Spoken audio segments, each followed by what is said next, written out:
இந்த ஆண்டின் இறுதியில் நடைபெற இருக்கும் அமெரிக்காவின் ஜனாதிபதி தேர்தலுக்கான களம் நாளுக்கு நாள் சூடு பிடித்துக் கொண்டிருக்கிறது. இதில் ஒரு முனையில் அதிபர் ஜோ பைடனும் மறுமுனையில் முன்னாள் அதிபரான டொனால்ட் ட்ரம்ப் என அமெரிக்க பொதுத் தேர்தலுக்கான பேச்சுகள் அனல் பறக்கிறது என்றே சொல்லலாம். இந்நிலையில் தான் டொனால்ட் ட்ரம்ப் ஒரு போட்காஸ்ட் நிகழ்ச்சியில் பேசியிருக்கிறாரு. அவர் பேசியதை கேட்டு ஒட்டுமொத்த அமெரிக்க மக்களையும் குறிப்பாக அங்கு பயின்று வரும் இந்திய மாணவர்களையும் அதிர்ச்சியும் ஆச்சரியத்தையும் ஏற்படுத்தியிருக்கு. இதனை குறித்து அவர் என்ன சொல்லியிருக்காருன்னா, நீங்கள் இங்கு ஒரு கல்லூரியில் பட்டம் பெறுகிறீர்கள் என்றால் உங்கள் பயின்ற அந்த டிகிரியின் ஒரு பகுதியாக நீங்கள் ஆட்டோமேட்டிக் முறையில் அமெரிக்காவில் நிரந்தரமாக குடியேற கிரீன் கார்டை பெறுவீர்கள்.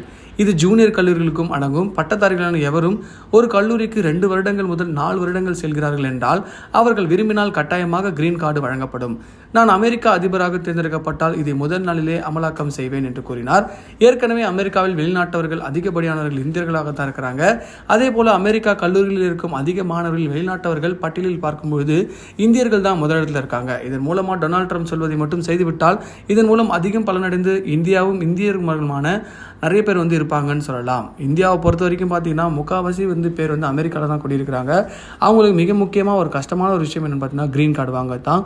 அதையே ஒரு பாயிண்டாக வச்சு நம்ம டொனால்ட் ட்ரம்ப் ஒரு 6 அடிக்கிற போல ஒரு விஷயத்த சொல்லியிருக்காரு.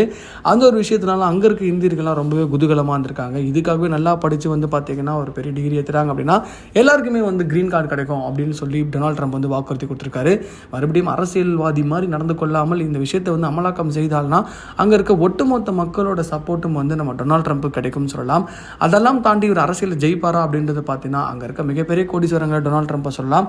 ஆரம்பத்தில் பார்த்தீங்கன்னா ரொம்பவே கஷ்டப்பட்டு தான் அவர் வந்தார் அரசியலுக்குள்ள. ஆனால் ஜெயிச்சதுக்கப்புறம் பல விஷயங்களை பண்ணாருன்னு சொல்லலாம். இதைத் தொடர்ந்து டொனால்ட் ட்ரம்ப் அரசியலுக்கு வந்தால் இந்த மாதிரி விஷயங்களை பண்ணுவாருன்னு சொன்னோடனே அந்த ஒரு விஷயம் தீயாய் பரவிட்டு இருக்கு. சோஷியல் மீடியாவில் செம்ம ட்ரெண்டாக போயிட்டு இருக்கா டொனால்ட் ட்ரம்ப். இதை பற்றி உங்கள் கருத்தை கமெண்ட் பாக்ஸில் பதிவு பண்ணுங்கள். மறக்காமல் நம்ம சேனலை லைக் பண்ணி ஷேர் பண்ணி கமெண்ட் பண்ணுங்கள், சப்ஸ்கிரைப் பண்ணுங்கள்.